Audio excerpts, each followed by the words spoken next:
চাঁদপুরের মতলব উত্তর উপজেলার ছেঙ্গারচর পৌরসভায় মরহুম আরাফাত রহমান কুকু স্মৃতি মিনিবার ফুটবল টুর্নামেন্টের উদ্বোধন করা হয়েছে।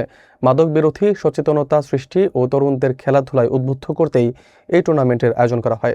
উদ্বোধনী অনুষ্ঠানে স্থানীয় রাজনৈতিক ও যুব সংগঠনের নেতৃবৃন্দ উপস্থিত ছিলেন। আয়োজকরা জানান, তৃণমূল পর্যায় থেকে প্রতিভাবান খেলোয়াড় খুঁজে বের করাই এই আয়োজনের অন্যতম লক্ষ্য। বিস্তারিত থাকছে মনিরুল ইসলাম মনিরের প্রতিবেদনে। মাদক বিরোধী সামাজিক সচেতনতা গড়ে তোলা এবং তরুণ সমাজকে খেলাধুলার মাধ্যমে সুস্থ ধারায় ফিরিয়ে আনার লক্ষ্যে চাঁদপুরের মতলব উত্তর উপজেলার ছেঙ্গারচর পৌরসভায় মরহুম আরাফাত রহমান কুকু স্মৃতি মিনিবার ফুটবল টুর্নামেন্টের উদ্বোধন করা হয়েছে। বৃহস্পতিবার সন্ধ্যায় ছেঙ্গারচরের মুক্তিযোদ্ধা ভবনের সামনের মাঠে এই টুর্নামেন্টের উদ্বোধনী কার্যক্রম শুরু হয়।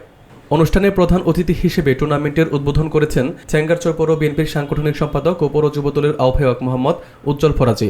উদ্বোধনী বক্তব্যে তিনি খেলাধুলাকে জাতি গঠনের অন্যতম হাতিয়ার হিসেবে উল্লেখ করেন এবং বলেন, নিয়মিত খেলাধুলা তরুণদের অপরাধ প্রবণতা ও মাদকাসক্তি থেকে দূরে রাখতে সহায়ক ভূমিকা রাখে। খেলাধুলার মাধ্যমে শরীর ও মন দুটোই সতেজ থাকে বলেও তিনি মত প্রকাশ করেন। তিনি আরও জানান, তৃণমূল পর্যায় থেকে প্রতিভাবান খেলোয়াড়দের খুঁজে বের করাই এই টুর্নামেন্ট আয়োজনের অন্যতম উদ্দেশ্য।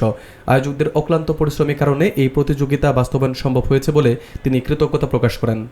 উদ্বোধনী অনুষ্ঠানে উপস্থিত ছিলেন পৌর যুবদলের সাবেক সহসভাপতি মাসুদ সরকার, উপজেলা যুবদলের যুগ্ম আহ্বায়ক আব্দুল মান্নান, পৌর যুবদলের সাবেক সাধারণ সম্পাদক আবু সাইদ ব্যাপারী, পৌর স্বেচ্ছাসেবক দলের আহ্বায়ক আশেফ মাহমুদ সংগ্রাম, মরহুম আরাফাতুর রহমান কুকু স্মৃতি মিনিবার ফুটবল টুর্নামেন্টের আয়োজক মোহাম্মদ জাকির দর্জি, শফিউল্লাহ লস্কর, ইউসুফ ব্যাপারী, সাইমন প্রধান, আবু তাহের মিয়াজি, রাকিব প্রধান, রাতুল, নাফিস মজুমদার, আশিক হোসেন, জিহাদ, লিওন, সজীব সহ অন্যান্য আয়োজক ও ক্রীড়ানুরাগী অনুষ্ঠানে উপস্থিত ছিলেন।